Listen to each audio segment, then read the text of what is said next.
Hey guys, it's Nick and welcome back to the Modeling Edge. So I am super excited for this next video and for the videos that are coming up in this new series I'm doing, which is going to be just basic miniature stuff. How to paint miniatures really quick, how to airbrush miniatures, how to do certain paint schemes, all kinds of stuff. And the reason I'm doing it is not only to teach people some of the basics, but also just to improve my miniature painting. And what I mean by that is I get asked a number of questions at the hobby shop where I work about little things that, I take for granted because I use them every day. And I thought, why not just put these into videos? And I have a lot of miniature guys who are just getting into airbrushing now for the first time, which is my background's mostly been airbrushing for 10 years.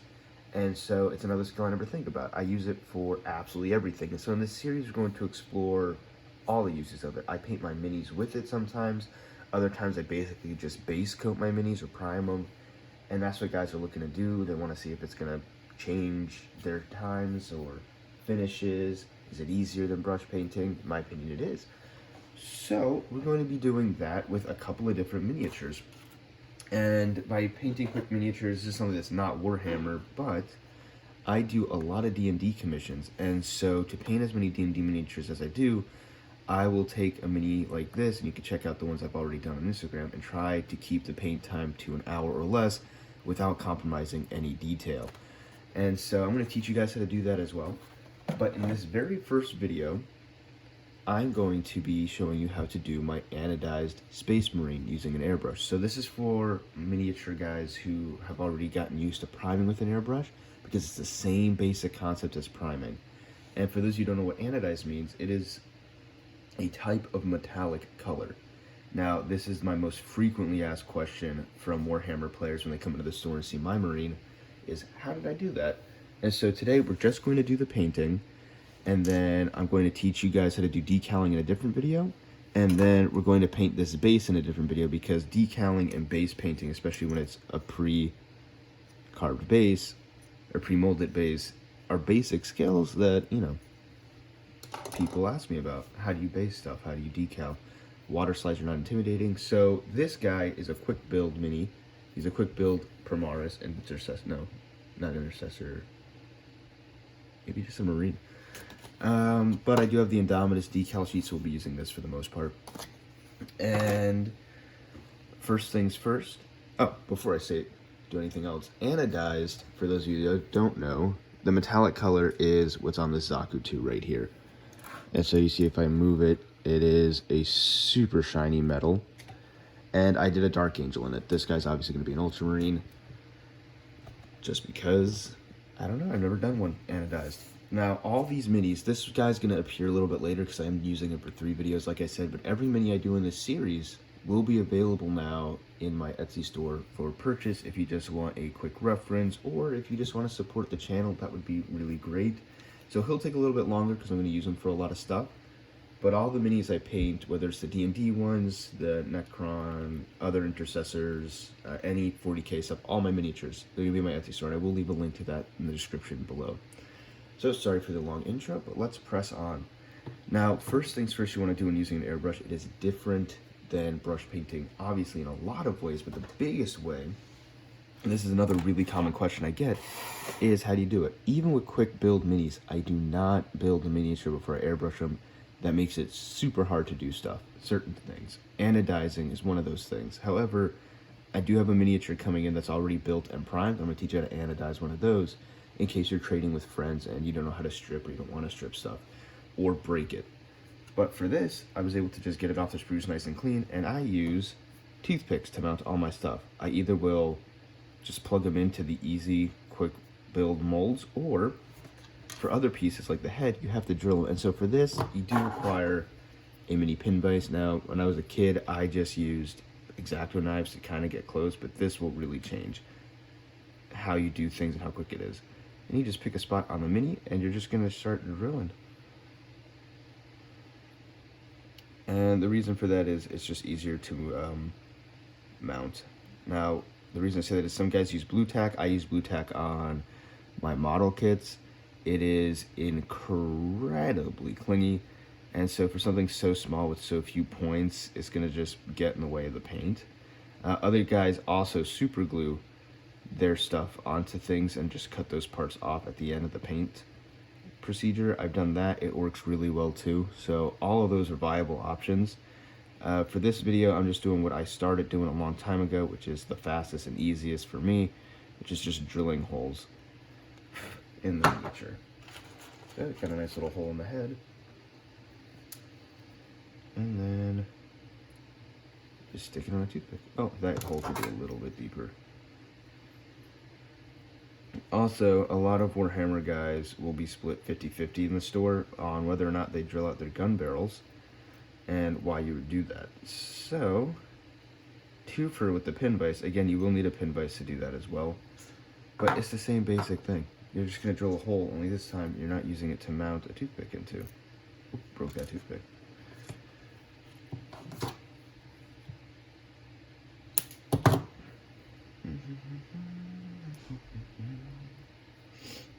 So the head, I might need to glue. Which, again, super easy.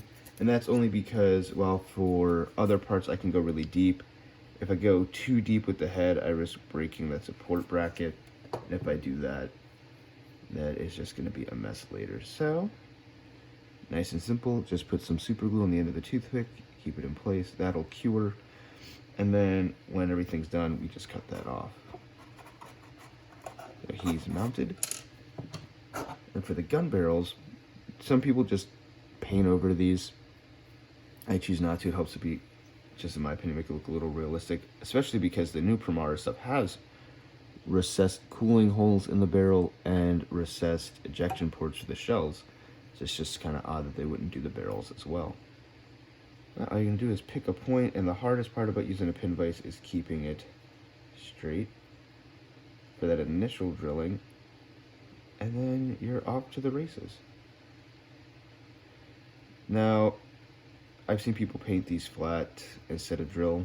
On the tabletop, when you're playing a game, obviously I don't think it matters too much. So whatever you want to do goes. I choose to do mine because I don't play the tabletop game. Each of these minis are either commissions, they're for sales, or they're for my personal collection. So I just do all this little detail stuff just because I like it. But it is absolutely not necessary to do to make a really good miniature. And if you're watching this, you want to anodize a mini, don't think that you have to drill out the gun barrel or go do something crazy like that just because I'm doing it.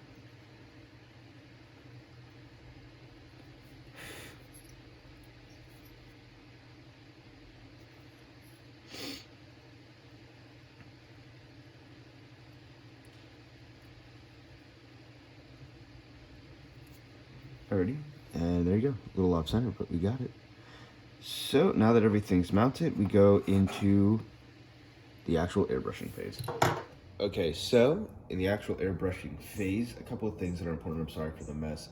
You're gonna need to pick out your colors, and you're going to need to learn how to do PSI, all that stuff. I'm spraying at 15 PSI now. I am using Vallejo Black Primer, and those are important things just because depending on the paint you're using, does change how the color will react to the miniature. But once you learn, airbrush is real basic. So mine is a dual action gravity feed. That means paint goes in the top, comes at the bottom. Dual action just means that when I pull the trigger, you'll hear air come out, and then when I pull the trigger all the way back, the needle will actually move. And what that means is, you can see nothing's coming out now. I have a little bit of paint, and when I go all the way, I get quite a bit of paint. That's important to help control how much paint you have because you don't want to flood the surface of your marine. So let's get that done.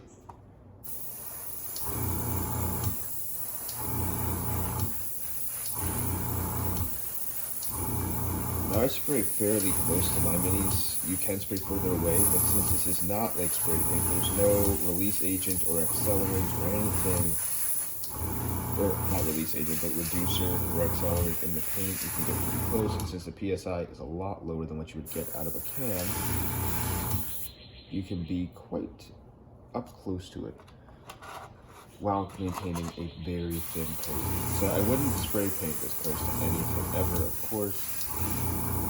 But that's what makes the airbrush so different. And this is the biggest thing that's going to help change your minis. I have hand painted or based, primed, however you want to say it. For scale modeling, we call it priming a mini before by hand, and it is, sorry about that, but I based, colored, or primed a mini by hand before if on time. And another question I get asked a lot is, does this actually help priming stuff? And so I'm going to paint a whole unit of Cadian shock infantry to prove my point in another video, just how to do basic paint jobs on airbrush. But yeah, it takes a lot less time, and it's a much smoother coat in my opinion. That's pretty much the biggest advantage of airbrushing over brush painting, is it's going to be a lot smoother, and it's going to preserve a lot more detail, and it takes far less time.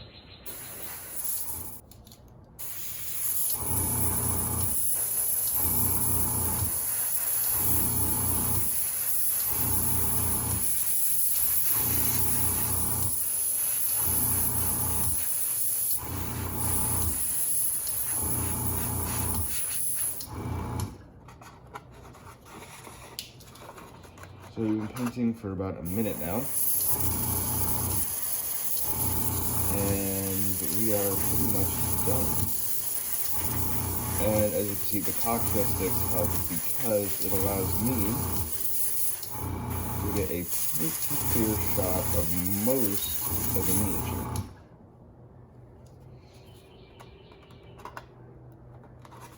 Whereas when you put it together, it'll hide some things from the paint gun. And this is something you don't have to worry about with brush painting. But the paint gun on an airbrush actually needs to hit the miniature like spray paint. So any little gap will hide their plastic. And so that is why I like to mount. So right there, that's coat 1, flat black. Primer's on, and we'll do the next coat after that dries. Alrighty, so after that's completely dry, and you can see what I mean with, oops, camera's way over here now. But smooth details, real nice. Next color you're gonna do, and you don't have to use these exact paints, but you need to do it in these exact steps. So black primer, and that's because any gloss black primer, whether it's from Alclad, which is the lacquer company we will be using, or from Vallejo, or MIG, Ammo by MIG, AK Interactive, Mr. Paint, all of them are extremely thin, and you will need multiple coats to cover them. For a quick mini project like this, that's just too much time I don't want to waste. So I always base mine in flat black first because it gives that rich black undertone that'll help this shine a little bit better and will cover stuff. So here we go. And you're just gonna apply it the same way, only this time you want it to look wet. Don't overspray, and I'll show you what I mean, but you need it to look wet for the effect to work. Sometimes you'll have to put on a second coat.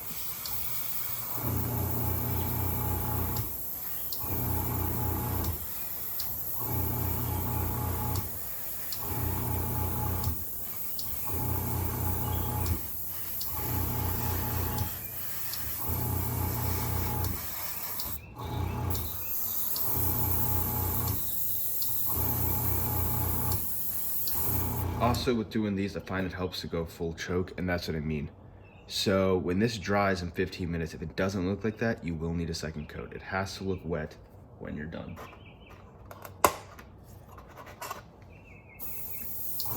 And full choke just means what I already showed you on the airbrush. It means the needle is almost backed out to its maximum.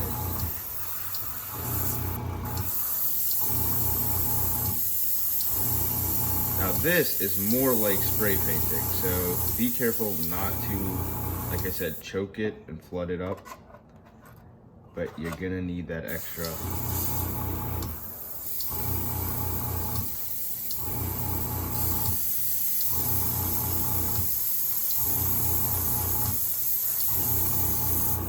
Gloss look to it. While Vallejo is latex based and not self-leveling, I find that their primers generally, for the most part, at least when you airbrush them, do kind of dry in a self-leveling way. And all that self-leveling means is that you can overspray an area and underspray one, and as the paint cures, the part with the excessive amount of paint will move into the recesses and kind of balance that paint job for an even smoother finish. Vallejo doesn't do that, but as you can see, or as you will see, this stuff is actually really smooth. I have a lot of scale modelers who, Airbrush basics.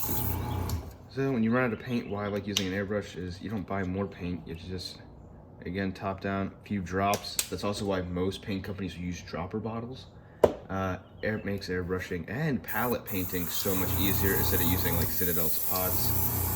Not only to regulate how much paint you use for ratios, but also makes airbrushing that much more of a breeze.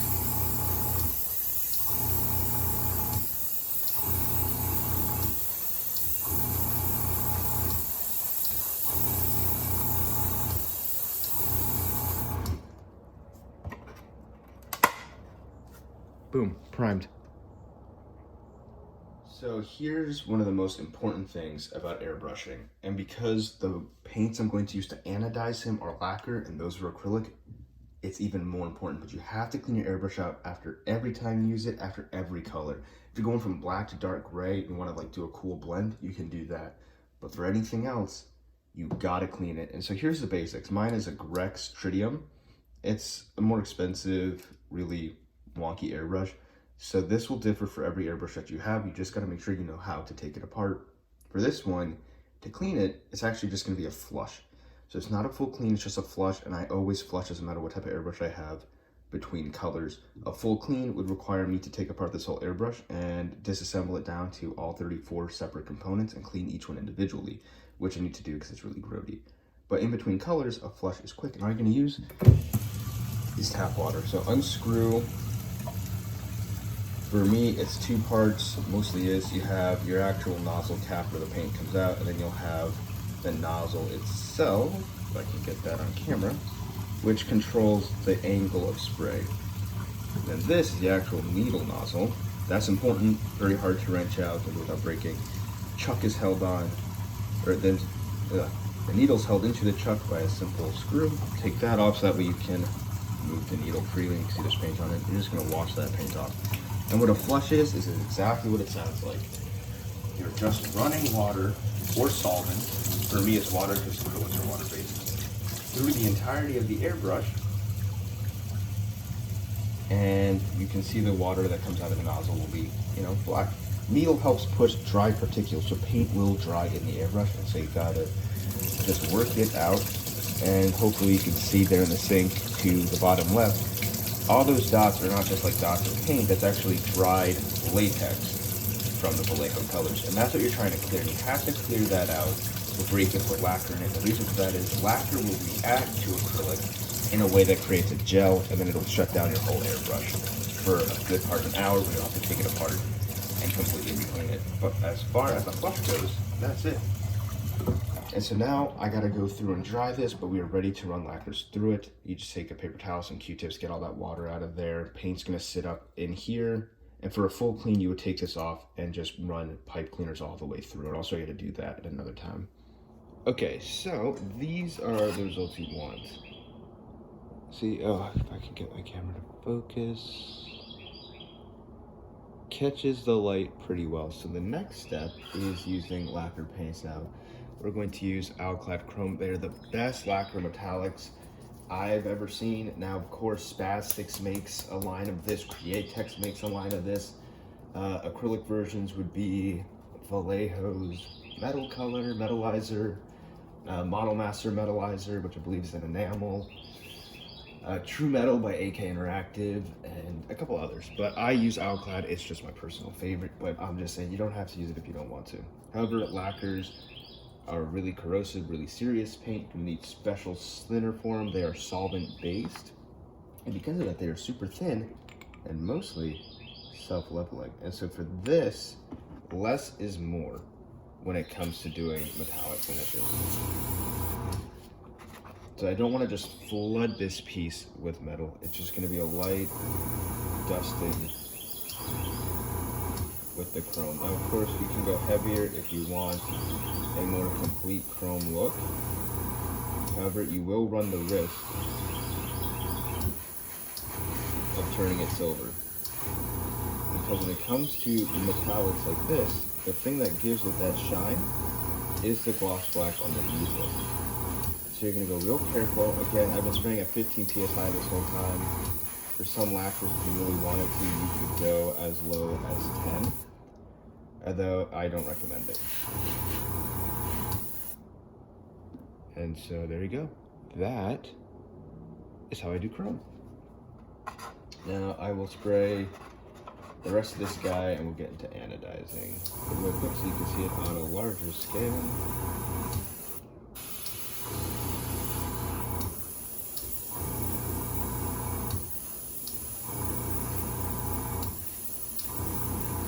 So real light, real thin buildup of the color.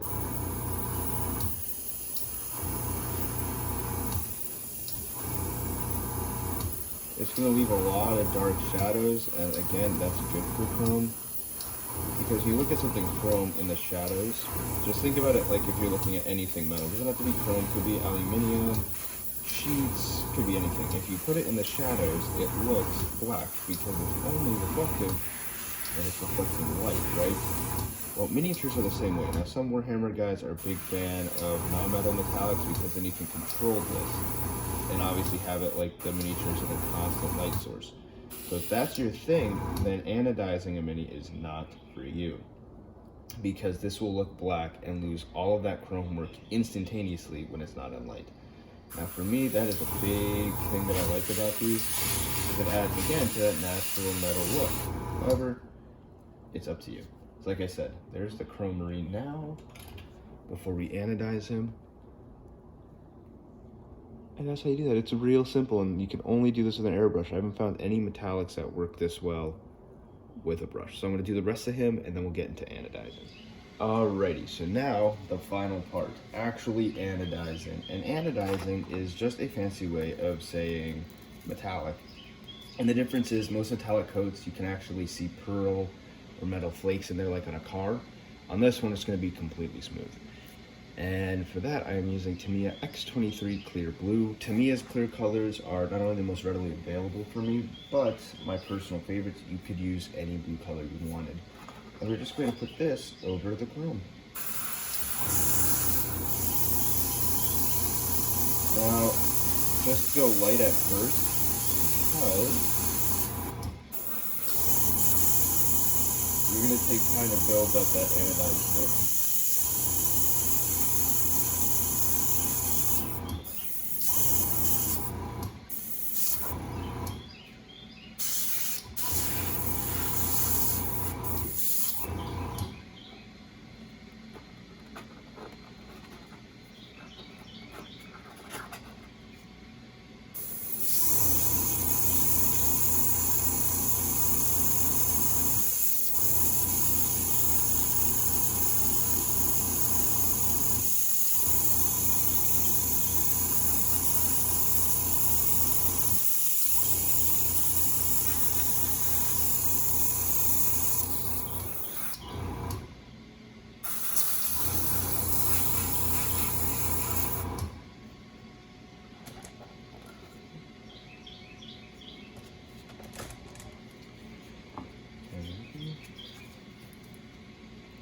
This color really doesn't last that long.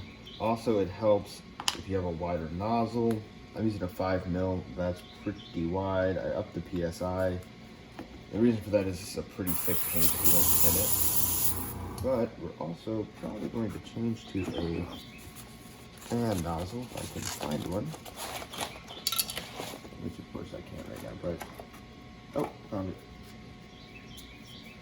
So the difference in nozzles is this is going to be a lot wider spray. Kind of like if you're painting a real car, you'd use a wide nozzle. And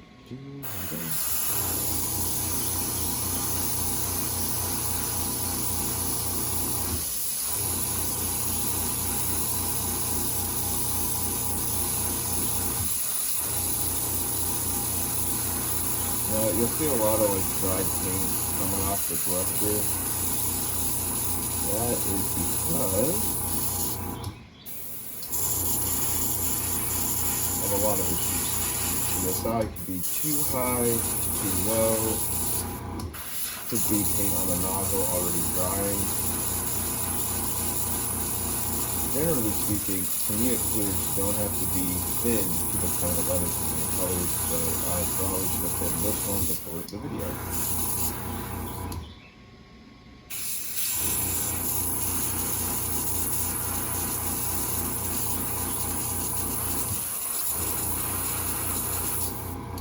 Yeah, because it is not, it's just not working real well. Now, oh, shoot. Yeah, you really want to make sure you can secure these things a little bit better than that, but it's all good. To thin it out, I use a little bit of lacquer thinner. Nothing crazy, just a tad. That was really crazy, so let's put a lot of that back in there.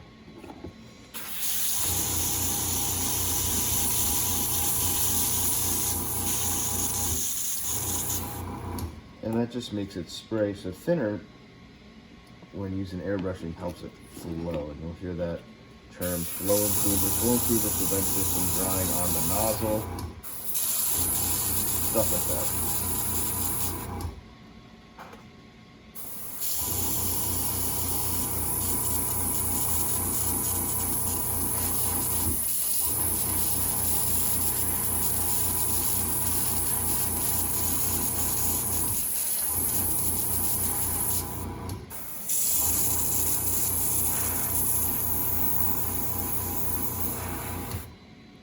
Thinner's actually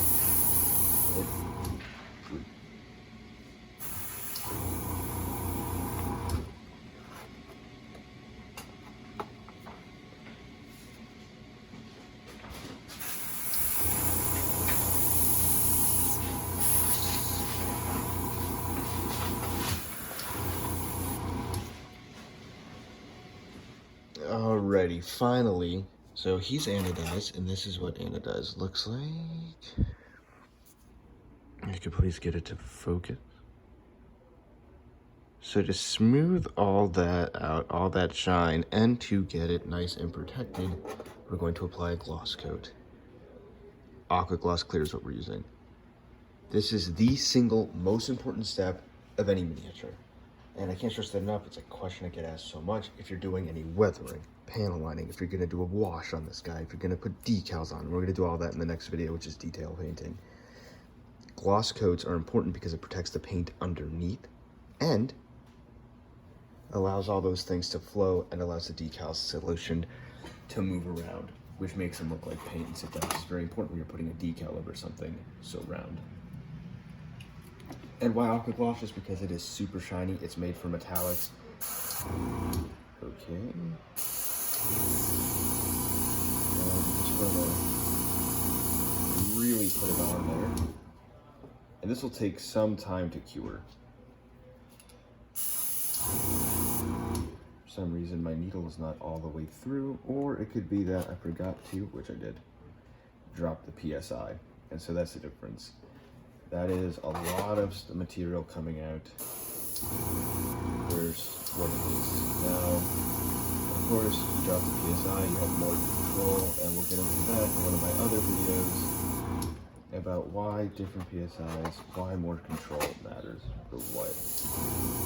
But for now, we're just going to gloss. And for anybody who's wondering now before we get into the next video, does this make it harder to paint? Since now it's a gloss coat, things are flowing off of it like decal solution, weathering techniques, nothing sticking. Doesn't that make detail painting a lot harder? The simple answer, absolutely 100%. But if we didn't do this, not only would we lose that shine over time, but decal solutions, any type of wash, can take away from that shine as well and dull it down. Whereas when we do this, not only will it be way shinier than it was naturally, but we can clean that stuff off with pretty aggressive solvents and get back to that place of a nice shine. So it does make detail painting very hard in certain areas. For example, the rifle bit, his bolter, so I don't know why I call it rifle, but his heavy bolter is going to be one of the hardest things to paint on this figure because it is so large and now almost completely covered in gloss. Whereas, you know, things like the eyes, the Under Armour, all that's going to be very easy. But that does it for this video. Well, not yet. Once this dries, I'll show you why the gloss coat and how much shine we're going to change in a little bit better lighting. Alright, so here he is, the Anodized Ultramarine. Hopefully you can see that. I don't know. Well, let me zoom in a little bit. Hopefully it'll still pick up the detail. There we go. And so that gloss coat is going to help protect all that work we just did. But that's how you do it.